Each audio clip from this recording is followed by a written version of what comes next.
Здравствуйте. На телеканале «Новый век» программа «Вызов 112», в студии Эльвира Фазлиева.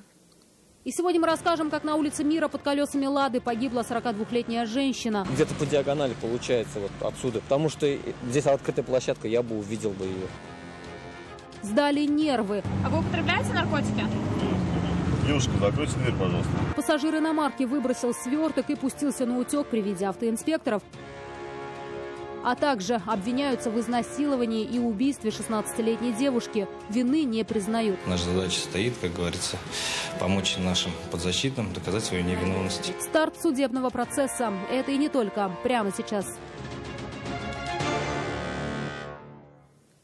Последний раз в жизни пыталась перейти дорогу в неположенном месте 42-летняя женщина. Как рассказал водитель «Лады Калина», под колеса которой она попала, женщина очень быстро выбежала на проезжую часть улицы Мира в неположенном месте из-за деревьев. При этом до пешеходного перехода было около 100 метров. Пострадавшая скончалась на месте. С места трагедии Нафиса Минязова. Она вообще живая еще была? Да, дышала. Едва успев понять, что произошло, мужчина выбежал из машины и увидел женщину. Она еще подавала признаки жизни, но прибывшим на место медикам все же оставалось констатировать ее смерть. Поленившись пройти буквально пару сотен метров до ближайших пешеходных переходов, а они, к слову, установлены недалеко от места удара и с двух сторон, женщина в буквальном смысле попрощалась со своей жизнью. Как рассказал водитель, она очень быстро выбежала на проезжую часть, и он не смог избежать столкновения. Да и увидеть ее, говорит, просто не было возможности. Она вышла на проезжую часть прямо из-за деревьев, растущих у края проезжей части. Где-то по диагонали получается вот отсюда, потому что здесь открытая площадка, я бы увидел бы ее. Уверяет, что скорость была маленькой, но все же наезда избежать не смог. Я ехал со скоростью маленькой, так, здесь я знаю, что впереди 40 километров в час. Соответственно, я начал еще даже сбавлять скорость. Погибшей женщине было 42 года. Она не имела определенного места жительства и скиталась по подъездам окрестных домов, ночуя там, куда пустят. Местные жители ее знали, рассказывают, когда она переходила дорогу, по сторонам не смотрела. В этот вечер правила она нарушила в последний раз. Степень вины 39-летнего водителя «Лады» еще только предстоит установить. Нафиса Минязова, Константин Бушуев, «Вызов 112». Автомобиль просто занесло, так объяснял водитель «Лады Гранта» причину аварии на пересечении улиц Большая Крыловка и Краснококшайская. Его автомобиль вылетел с дороги и протаранил металлические ограждения. Но в версию о скользком асфальте инспекторы не поверили и скоро выяснили настоящую причину происшествия. С ней же ознакомился и Айрат Назипов. Снесло так с дороги. В беседе с автоинспекторами 34-летний водитель «Лады Гранта» рассказал, что его машину просто занесло на перекрестке. Столкновений с другими автомобилями не было, и он вылетел с проезжей части, снеся забор. Вот только сотрудникам экипаж ДПС показал, что причиной аварии стало состояние предполагаемого виновника, а не скользкий асфальт. У мужчины имелись все признаки алкогольного опьянения. Точно не упоминали, да, ничего? Нет. Все подозрения развеял алкотестер. Прибор показал 0,423 миллиграмма чистого алкоголя в литре выдыхаемого воздуха. Впрочем, водитель «Лады» посчитал, что его состояние и самочувствие позволяют ездить за рулем без каких-либо ограничений. В допуске. Сколько примерно? 0,14. Там 0,16. А почему у вас машина сейчас забирает? Машину забирают, ее хотят просто дернуть, она не может отсюда выехать. А дальше я сам доеду. Машину действительно дернули. Вот только отдавать ее обратно владельцу никто не собирался. Автомобиль поместили на эвакуатор. Конечным пунктом стала штрафстоянка. Теперь водителю грозит лишение прав сроком от 1,5 до 2 лет, а также денежный штраф в размере 30 тысяч рублей. Айрат Назипов, Наиль Абдулин, «Вызов 112».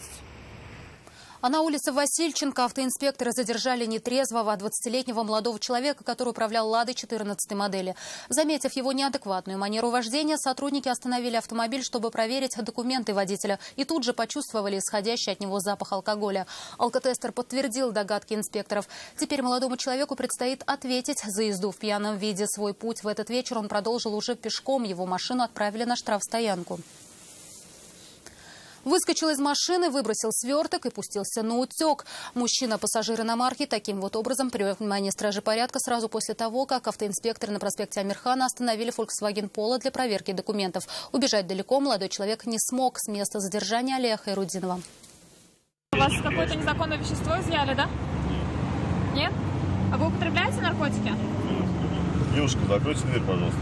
Так же, как убегал от автоинспекторов, молодой человек уходил и от ответов. Его задержали после того, как он вышел из остановленной иномарки, выбросил сверток с подозрительным веществом и пустился на утек. Все произошло на глазах автоинспекторов. Но полицейским он твердил, что сверток ему не принадлежит. Водитель «Фольксвагена» же уверял стражей порядка, что своего пассажира видел впервые и что был у него в карманах, не знает. Скажите, вы знакомы вообще с этим мужчиной? Нет. Нет? А как пассажир просто ваш? Да. А вы ребят довезти решили? Да, просто довезти. Скажите, а знали, что у него с собой запрещенное вещество-то есть? Нет, вы что, ни в коем случае. Вы знаете, что вас тоже в отдел полиции доставят? Ну, я знаю, я сейчас вообще, у меня, конечно, состояние такое ужасное, если честно, девушка. При понятых следователи изъяли сверток и отправили его на экспертизу. Молодого человека и тех, кто был в автомобиле для дальнейшего разбирательства, доставили в отдел полиции. Алия Хайрудинова, Нафиса Минязова, Наиль Абдуллин, вызов 112. Троллейбус выехал на полосу встречного движения и снес Nissan на улице Тульская. По предварительной версии, водителю общественного транспорта стало плохо за рулем, после чего он потерял управление. К месту происшествия прибыли медики, которые оказали помощь мужчине. Больше в составе происшествия никто не пострадал. Пустить больше света в салоны автомобиля требовали автоинспекторы. Они вновь устроили облаву на любителей чрезмерной темноты и тех, кто прячется от мира за тонированными стеклами. Всего за несколько часов рейда они выписали 105 протоколов об административных правонарушениях. Штраф по ним предусмотрен в 500 рублей. И один человек попался повторно. Если уже отказывается снять, то тогда составляется административный материал уже по статье 19.3.1. Это уже мы отправляем в суд. Там идет лишение человека свободы уже до 15 суток. Кровавая ссора произошла накануне в одном из общежитий на улице Ярослава Гашека. Мужчина получил больше 7 ножевых ранений, как рассказал, от своего соседа. По словам местных жителей, подозреваемый мужчина жить спокойно никому из соседей не дает. Ранее не раз судим и злоупотребляет наркотиками. Он скрылся сразу. Пострадавшего же доставили в 7-ю горбольницу. В закрытом режиме стартовал сегодня судебный процесс в отношении двух мужчин, 33-летнего жителя Удмуртии и 38-летнего уроженца Армении. Они обвиняются в изнасиловании и убийстве 16-летней девушки в сентябре минувшего года в Нижнекамске. Ее тело нашли под окнами многоэтажки. Анна Граднова с подробностями. Она меня криком своим разбудила, сильным криком. Только утром женщина поняла, это был отчаянный зов о помощи 16-летней девушке и последний звук, который она издала в жизни. Ее тело нашли на земле рядом с домом. Такой сильный голос был, вообще прямо испуганный голос. Я поэтому-то не встала, что она ведь не одна была, а с ребятами. Я подумала, что они на балконе падают. Балуется просто. Теперь этот крик не выходит у женщины из головы. Позже следователи предположили, девушку изнасиловали, а потом убили. Смерть наступила в результате падения с 9-го этажа. Подозреваемых задержали, расследование шло больше года. Двое молодых человек, которые фактически свою вину в предельном обвинении не признают.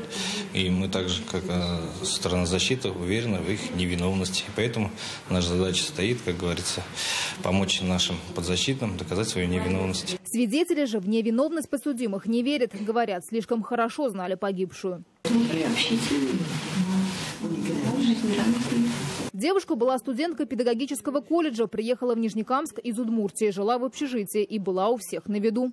Всегда от нее шел вот этот вот луч добра, луч света. Ну, сама по себе она была очень общительной, отзывчивой девочкой. Заседание, как, впрочем, и весь последующий процесс, было закрытым. Речь идет о половой неприкосновенности. Сегодня допросили свидетелей и огласили обвинения двум мужчинам, которые были в тот вечер с девушкой. 33-летнему жителю Удмуртии и 38-летнему уроженцу Армении. Свою вину и причастность к гибели девушки они не признают.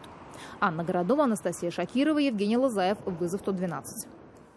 Это все, о чем успели вам рассказать. Обо всех происшествиях вы можете сообщать нам по телефону 570 50 50 или на мобильный 8 98 69 112 112. Это можно сделать в наших группах в социальных сетях. Туда же можно прислать и снятое вами видео. В студии была Эльвира Фазлиева. До встречи и не бросайте вызов судьбе. Вдруг она его примет.